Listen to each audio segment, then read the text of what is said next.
Terik. Pagi hari ini kita akan membahas topik soal reklamasi di Teluk Jakarta. Pemerintah pusat ubah sikap. Saya tidak sendiri, saya bersama dengan Wakil Redaktur Pelaksana Harian Kompas, Rusdi Amral pagi hari ini. Selamat pagi Mas Rusdi, terima kasih sudah bergabung. Saya kembalikan dulu di halaman awal ya Mas ya. Tapi sebelum kita bahas lebih lanjut, kita akan mendengar bagaimana pernyataan dari Menko Kemaritiman soal reklamasi di Pulau G ini. Sampai pada kesimpulan sementara, tidak ada alasan kami untuk tidak meneruskan reklamasi di Pantai Utara, Jakarta. Karena semua tadi aspek sudah kita dengarin, dari mulai lingkungan hidup, PLN, kemudian BPPT, kemudian perikanan, KKP, terus kemudian tadi perhubungan, BPPT sudah tadi, terus kemudian dari DKI, dan dari aspek hukum. Jadi 7 yang tadi elemen tadi itu sudah memberikan masing-masing pandangannya. Nanti perintah Presiden nelayan menjadi prioritas. Oleh karena itu 12.000 nelayan yang ada di sana itu harus mendapat prioritas supaya mereka itu diberikan lebih baik daripada apa yang mereka dapat sekarang. Dan itu perintah tadi sudah sampaikan pada Pak Gubernur untuk ditindaklanjuti. Jadi Saudara, kami mengundang Anda juga untuk bisa berpartisipasi bersama kami di nomor telepon 536612222. Ada sebuah buku yang kami sediakan untuk Anda yang dipilih oleh Mas Rusdi di akhir acara tadi. Tadi ada pernyataan dari Menko Kemaritiman soal pengubahan sikap dari pemerintah. Apakah ini sudah bisa diprediksi sebelumnya atau justru mengejutkan Mas Rusdi? Ya, jadi memang keputusan yang disampaikan Menko Maritim Luhut Binsar Panjaitan memang sungguh mengejutkan. Ini di luar prediksi. Karena ini berbeda dengan Menko Maritim sebelumnya. Tentunya ini kita sebut juga proyek ini proyek kontroversial gitu loh. Karena sebelumnya melarang dan kali ini untuk bisa melanjutkan. Jadi memang ini sungguh mengejutkan banyak pihak, terutama para nelayan, aktivis LSM tentunya, dan yang terkait dengan proyek ini.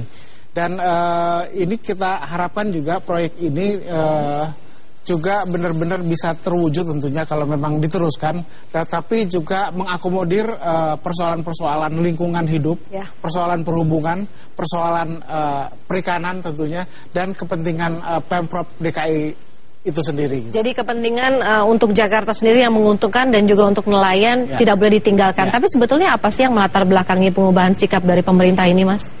Jadi kalau sebelumnya Menko Maritim sebelumnya Rizal Ramli menyatakan bahwa proyek ini mengancam lingkungan hidup, proyek ini mempersulit nelayan, proyek ini mengancam keberadaan proyek-proyek strategis, ada PLTGU Muara Karang.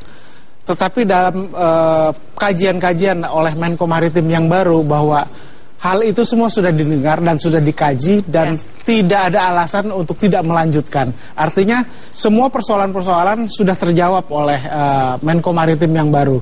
Jadi ini memang sesuatu yang mengejutkan buat kita semua. Jadi artinya secara sudah dipelajari dengan baik bagaimana resikonya, termasuk juga hal-hal yang dikhawatirkan sebelumnya, sehingga harusnya proyek G ini dihentikan sementara kemarin ya Mas ya. Ada satu penelpon yang sudah siap bergabung dengan kita pagi hari ini. Selamat pagi. Selamat pagi. Dengan Bapak siapa Pak? Iya, selamat pagi. Mudah-mudahan aja perubahan pemikiran pemerintah ini tidak melabrak undang-undang aja lah begitu. Karena undang-undang tentang lingkungan hidup, tentang kemaritiman kemarin, tentang kelautan itu, masing-masing kementerian itu kan sudah mengungkapkan pendapat mereka keberatan terhadap reklamasi itu, ya kan. Di berbagai media sosial itu yang paling mengejutkan saya itu adalah seolah-olah ini kalau menurut media sosial itu mengapa dibuat ini katakanlah kota-kota di sepanjang pantai ini untuk katanya untuk nanti dalam rangka menampung tenaga kerja dari Tiongkok yang berapa juta orang itu kan. Nah, jadi kita tidak berharap itu ya. Kalau bisa memang yang berapa juta masyarakat yang tidak punya tempat tinggal ini bertempat tinggal di sana begitu. Ya untuk kepentingan rakyat Indonesia lah begitu ya kan, jangan kepentingan asing. Itu aja harapan kita. Bangun silakan lah bangun ya kan.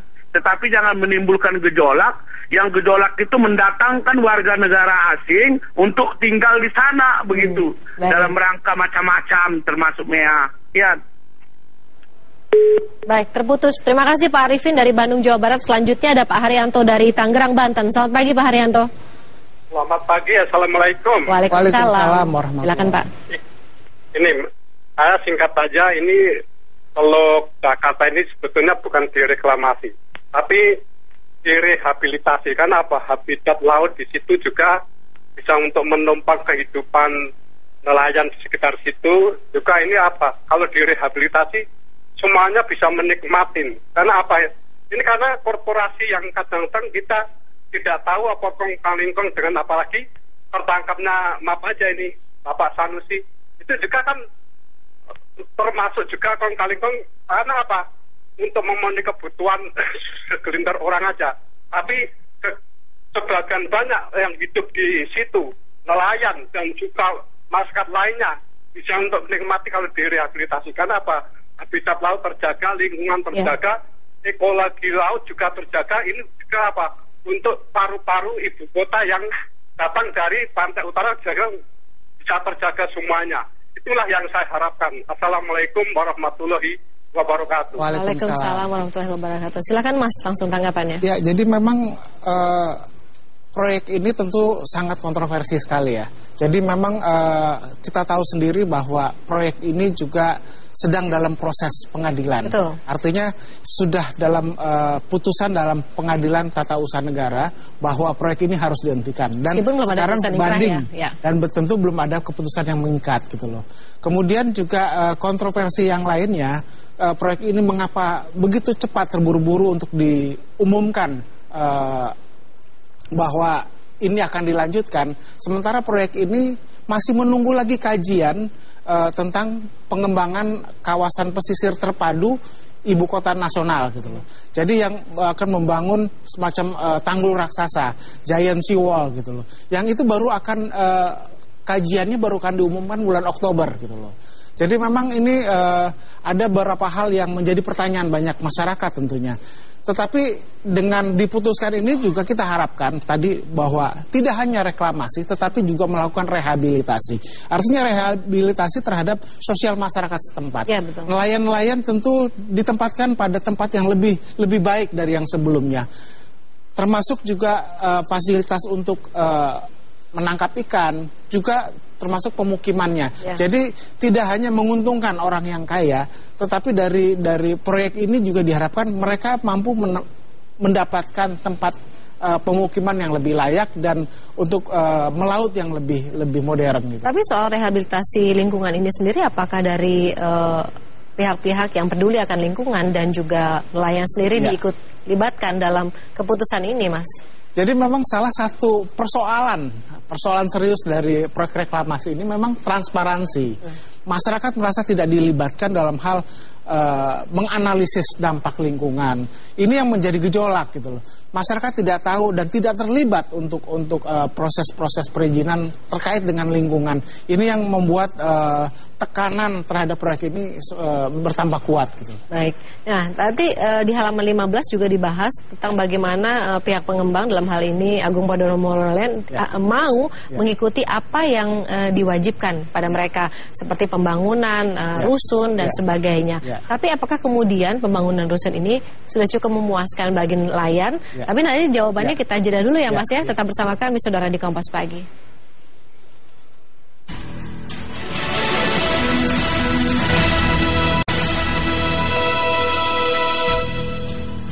Pemerintah pusat ubah sikap ini terkait dengan reklamasi Pulau G dan saya masih bersama Mas Rusdi Amral di sini. Mas, tadi pertanyaan saya ini kemudian ada pemberian rumah susun, kemudian juga penyediaan kapal untuk nelayan hampir 2.000. Apakah ini kemudian bisa menjawab keresahan daripada nelayan terkait dengan reklamasi Pulau G?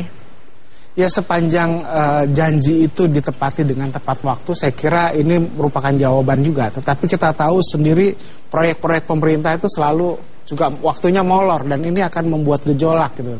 Dari reklamasi ini memang Gubernur DKI Basuki Ahok itu memang mengalokasikan 15% dari nilai tanah itu akan dijadikan untuk pembangunan rusunawa gitu loh. Dan itu akan menjadi kewajiban pengembang membangun rusunawa-rusunawa yang mendapatkan prioritas tentu nelayan-nelayan yang ada di sini gitu loh.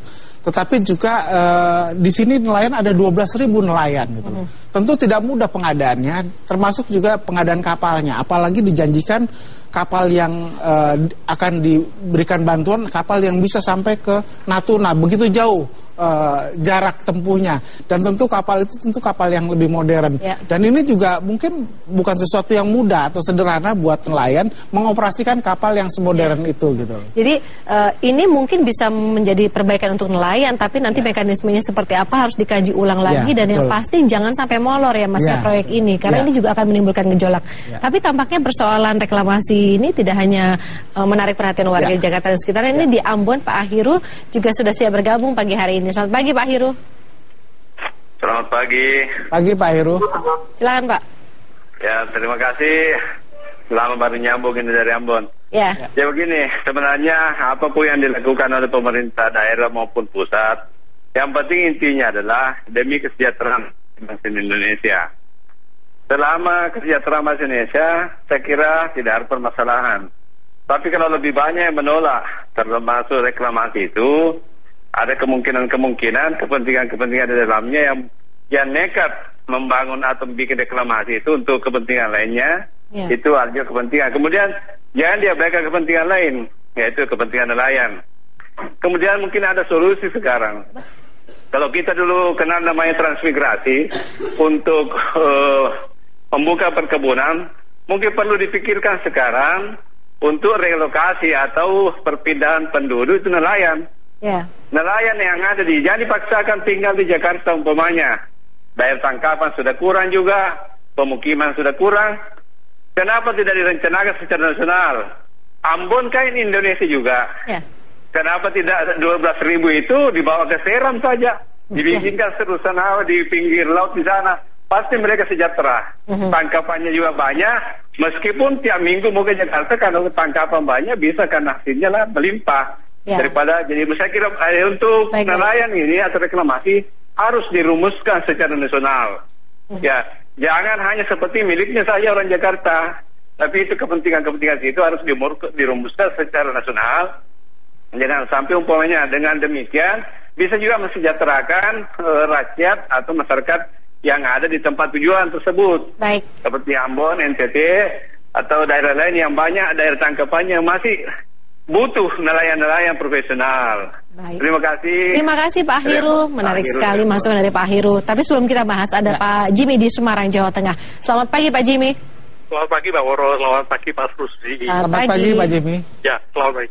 Jadi kalau menurut saya acuan hanya adalah AMDAL, analisa dampak lingkungan. Jangan analisa dampak bisnis. Dampak bisnis itu antara pengusaha dan kronia. Akhirnya jangan berubah Menteri A, Menteri B. Kita harus AMDAL apa? Suhu permukaan dunia ini sudah turun. Dulu saya suka mancing di sana dengan Pak Pamuji yang barusan meninggal. Dia kan hobinya mancing. Itu kotor banget Pak di sana. Itu tahun 90-an tuh, bayangin kan sekarang. Jadi perhatikan, pokoknya nggak usah pejabat kan berubah. Nanti rezim Jokowi berakhir, berubah lagi. Jadi kalau menurut saya sekarang AMDAL aja lah. Udah, acuannya AMDAL, patokannya AMDAL. Gimana layak dibangun atau enggak? Kalau enggak ya enggak, jangan terusin.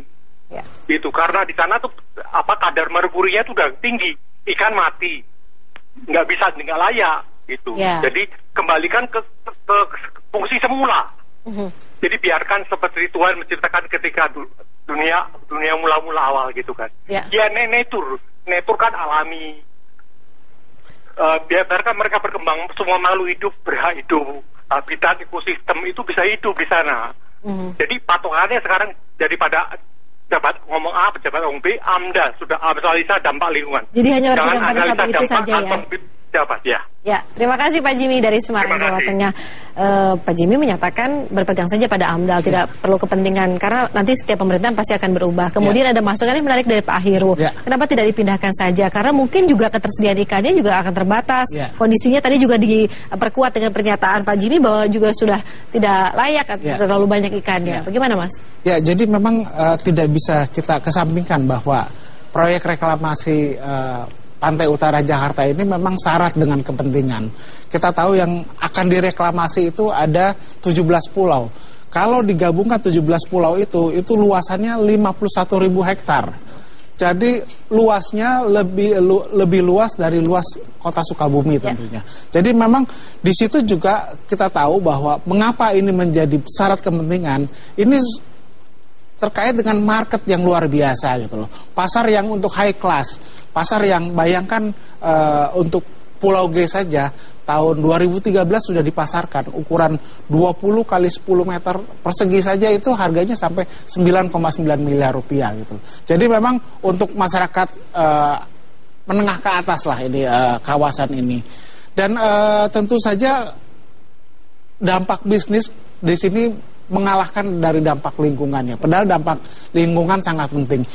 Dan ini juga menjadi agak aneh karena keputusan untuk melanjutkan proyek ini kami anggap sangat terburu-buru karena dari sisi kajian untuk pengembangan kawasan pesisir terpadu untuk ibu kota nasional ini baru akan selesai Oktober. Kenapa nggak tunggu sampai Oktober saja gitu loh?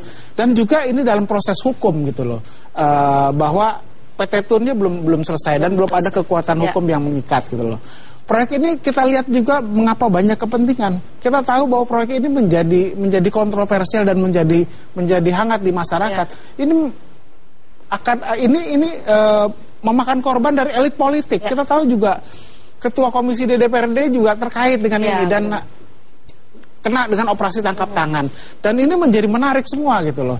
Terkait dengan Pak Ahiro, mengapa ini juga tidak dibawa juga ke Maluku yang punya potensi perikanan yang luar biasa? Sementara di sana gitu masih minim nelayan. Ini dampak dari yang proyek reklamasi ini juga harus diperhatikan daerah-daerah yang lain untuk memberikan asas keadilan buat masyarakat. Gitu. Mas, kalau dianggap terburu-buru, mungkinkah kemudian pemerintah juga bisa mengubahnya kembali atau memikirkan ulang karena bisa evaluasi harus ditunggu sampai bulan Oktober atau juga putusan PT UN yang ingkrah gitu, Mas? Kalau mengamati kata-kata yang disampaikan Menko Maritim Luhut Binsar Panjaitan, beliau mengatakan ini kesimpulan sementara. Jadi artinya ini masih sifatnya sementara gitu loh. Masih ada peluang untuk perubahan untuk masa berikutnya gitu. Jadi kalau sementara masih ada kemungkinan untuk berubah, tapi yang harus tetap dipikirkan, kalau disimpulkan Mas, selain tadi kepentingan dari nelayan sendiri dan juga lingkungan. Ya, jadi memang ada 12.000 nelayan yang harus kita perhatikan bahwa nelayan itu juga harus kelangsungan ekonominya juga harus diperhatikan gitu loh. Juga keluarga nelayan juga harus diperhatikan tempat tinggalnya. Jadi dalam hal ini pemerintah menjanjikan bahwa mereka akan mendapatkan rusunawa dan mendapatkan kapal untuk melaut, bahkan menjadi lebih baik gitu. Ya. Baik, terima kasih Mas Rudi sudah bergabung dengan kami pagi hari ini. Ada beberapa penelpon yang sudah bergabung. Tadi ada Pak Arifin, Pak Haryanto, Pak Ahiro, dan juga Pak Jimmy. Yang mana yang dipilih untuk mendapatkan satu buah buku, Mas? Saya pilih Pak Jimmy Semarang. Pak Jimmy dari Semarang, Jawa Tengah. Nanti tim kami akan menghubungi Anda. Sekali lagi terima kasih Mas Rusdi. Saudara, usai jeda kami masih